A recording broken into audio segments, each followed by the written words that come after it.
Bienvenue sur notre revue hebdomadaire des marchés financiers qui couvre la semaine du 14 au 21 juillet 2023.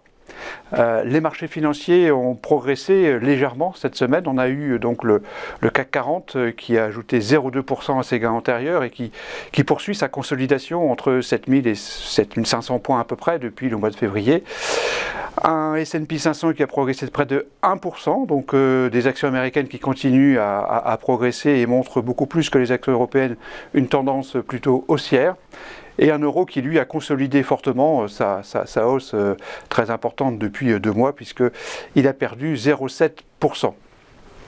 Parmi les actualités qui comptent cette semaine, nous avons relevé la déception sur la croissance chinoise, cette croissance qui était attendue à 7,3% et qui a été publiée à 6,3%. C'est donc une déception significative qui suit d'ailleurs d'autres indicateurs mal orientés en ce qui concerne donc l'économie chinoise.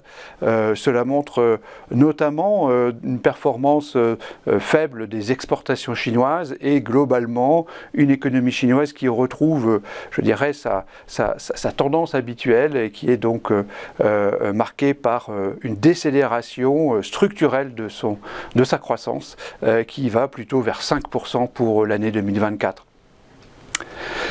La deuxième information que nous avons relevée cette semaine et que nous commentons est relative à la Chine à nouveau, avec donc des promoteurs immobiliers qui sont en crise en Chine. C'était le cas évidemment de Evergrande que l'on a bien connu puisque ce promoteur chinois a fait défaut en 2021. Il a publié d'ailleurs ses comptes cette semaine avec donc des pertes considérables de 72 milliards d'euros cumulés sur 2021 et 2022 et c'est bien sûr, cela met le doigt sur un sujet extrêmement important en ce qui concerne donc la Chine, c'est cette situation immobilière extrêmement difficile et donc la filiale immobilière de Wanda Group qui chercherait 200 millions de dollars pour honorer donc le remboursement d'une obligation de 400 millions d'ailleurs et n'aurait toujours pas trouvé cet argent. Donc on risque de reparler à nouveau de la Chine et de cette crise immobilière et de la construction qui pourrait donc catalyser en fait une importante crise financière en Chine. C'est bien sûr un élément négatif et une note négative pour le scénario de marché. Au Royaume-Uni, en revanche, on a plutôt une bonne nouvelle. Donc, dans le registre monétaire, on a donc une décélération impressionnante de l'inflation. Cette inflation britannique qui avait dépassé 11% en octobre dernier se retrouve à 7,9% en rythme annuel, donc à la fin donc, du mois de juin. C'est effectivement significativement inférieur aux attentes du consensus qui anticipait plutôt 8,2%. Donc 7,9%, c'est un chiffre évidemment favorable qui laisse penser que peut-être la Banque d'Angleterre pourrait remonter un peu moins vivement que prévu ses taux d'intérêt.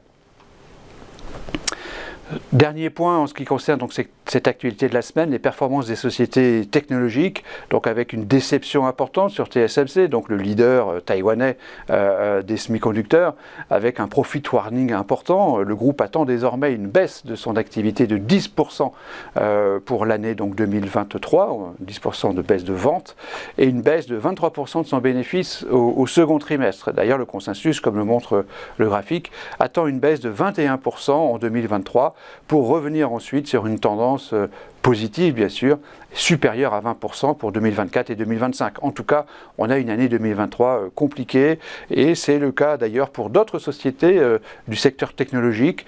On a notamment eu Netflix, notamment aux États-Unis, qui a publié donc des chiffres qui déçoivent beaucoup les investisseurs. Et donc au total, c'est un petit souci donc sur les prévisions de bénéfices des technologiques, mais aussi sur les prévisions de bénéfices d'une façon générale actuellement. Au total, on a à nouveau donc une actualité de la semaine que nous notons, que nous interprétons d'une façon négative avec donc un nouveau -2, des mauvaises nouvelles en provenance de Chine, mauvaises nouvelles qui touchent la sphère réelle avec bien sûr le PIB inférieur aux attentes, la sphère financière avec des gros soucis potentiels sur les promoteurs chinois et en Grande-Bretagne plutôt une bonne nouvelle donc avec cette inflation qui baisse plus vite que prévu. prévu, alors que parmi les technologiques, on a des mauvaises nouvelles sur les bénéfices par action. Au total, donc moins 2 pour cette semaine, et toujours la même conclusion, un niveau de risque élevé, toujours élevé, une consolidation donc qui dure sur le CAC 40 depuis le mois de février à peu près, et donc en ce qui concerne les investisseurs de moyen long terme, la recommandation de ne pas aujourd'hui prendre de risques dans la mesure où le niveau de risque nous semble extrêmement élevé. Bonne semaine.